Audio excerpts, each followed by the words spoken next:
The upscale restaurant buzzed with conversation, the soft clinking of silverware against porcelain filling the air. It was the kind of place where the wealthy and influential dined, a place where appearances mattered.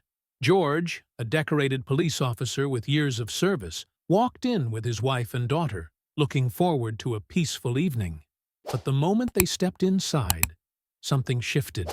The hushed whispers, the lingering stares, the subtle yet unmistakable tension. He had felt it before. He had lived this reality more times than he cared to count.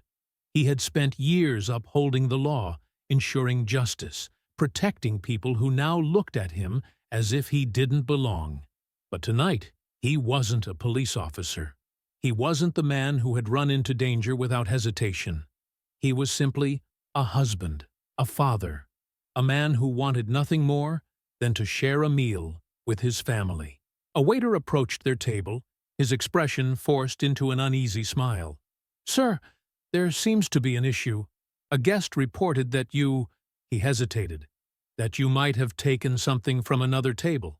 George's brow furrowed. "Excuse me." Another waiter joined in, this one more assertive. "We just need to check your pockets, sir. Just a formality." A formality. The word hung in the air like an insult. His wife stiffened. His daughter clutched his hand, her small fingers trembling.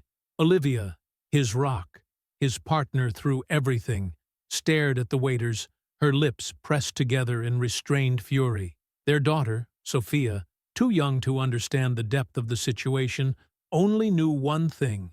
Her father, her hero, was being treated like a criminal.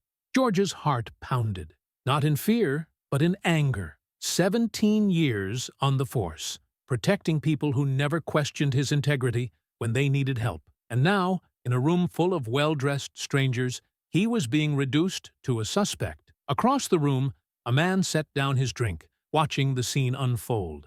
His familiar golden hair caught the dim light of the chandeliers, his sharp gaze narrowing. Donald Trump. Even if George hadn't looked up, he would have known that presence anywhere. The confident stride, the piercing gaze, the way the air in the room seemed to shift when he entered a conversation. Trump rose from his chair, adjusting his suit as he strode toward the commotion. The room quieted.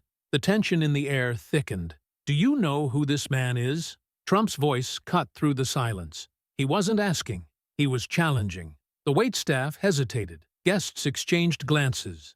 "This is George," Trump continued, his voice steady but laced with something deeper, something personal. "Years ago, during one of my rallies, an armed man tried to take me down. People screamed.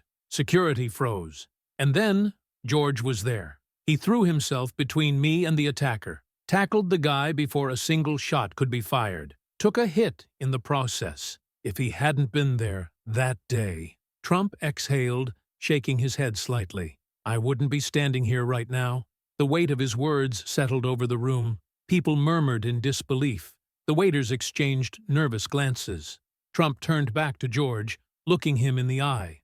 "And now, after all he's done, after risking his life for this country, for people like you," he gestured toward the staff, "you have the audacity to treat him like a criminal?" George clenched his jaw, his emotions a storm beneath his calm exterior. He had endured many things in his life, but this moment of public humiliation, he wouldn't forget it.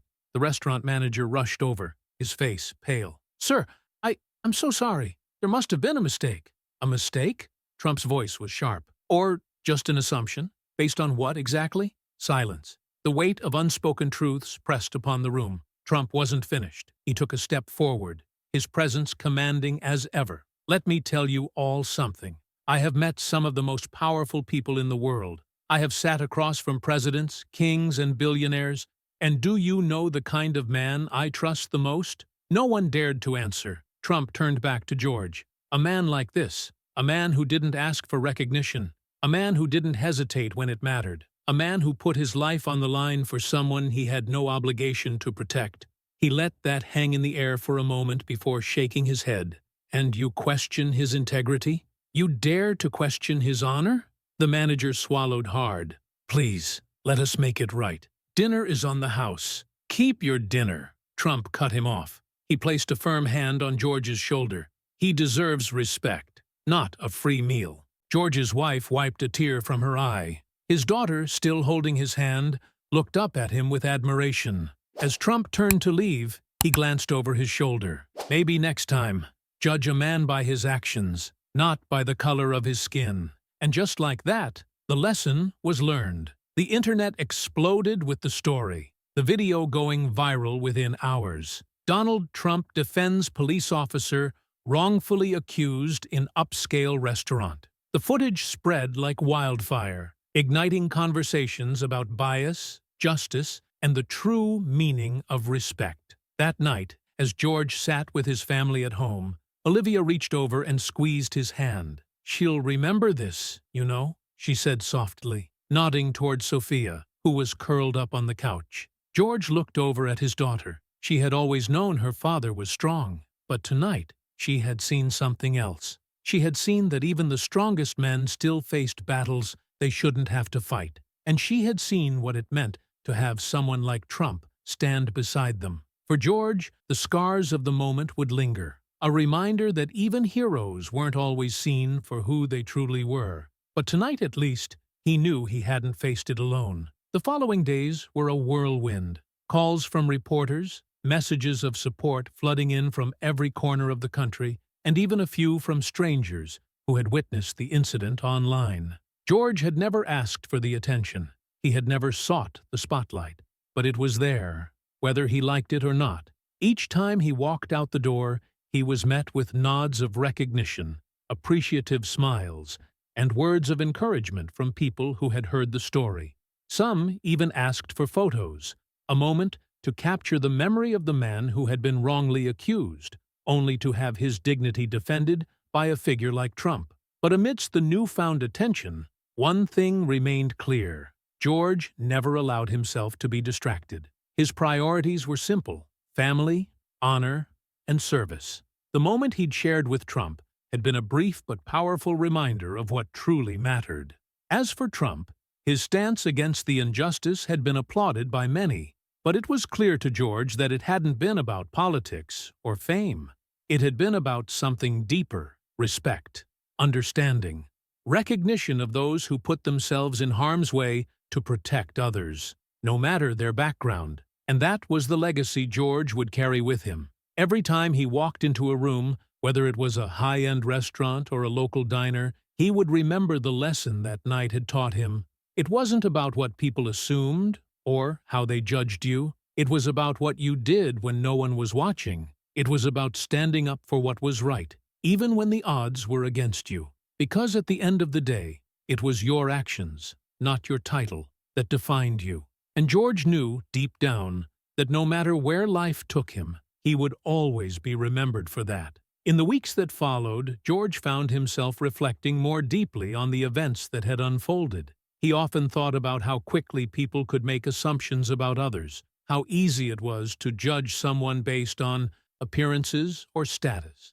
He had been guilty of it himself at times, as we all are. But that night in the restaurant had served as a powerful reminder. Never judge a book by its cover. It was the substance, the character, the deeds of a person that truly mattered. And as George continued to serve his community, he carried with him the knowledge that his true worth had always been defined by his actions, not the uniform he wore or the respect he commanded from others. It was the quiet moments of kindness, the unwavering commitment to justice, and the selflessness he showed in the face of danger that would continue to define him long after the viral video had faded from the public eye. George was a man of honor, not because of who he was in the eyes of the world, but because of the way he lived his life every day, quietly, with integrity, and always with his family by his side. The days that followed the restaurant incident were filled with mixed emotions for George. On one hand, the wave of public support was overwhelming. Messages poured in from all corners of the nation. People shared their own stories of feeling unjustly judged, and many expressed their admiration for George's grace under pressure. On the other hand, there was a lingering sense of discomfort. The experience of being wrongly accused, the spotlight on his life, and the pressure of being seen as a symbol of something bigger than himself weighed heavily on his shoulders. As a man of duty, George had always been someone who shied away from attention. His work as a police officer had been about service, not glory. Yet, now he was being thrust into the spotlight. His name, his face, his story, all over the media. At times, it felt foreign, as though the attention didn't belong to him, but to the idea of what he represented.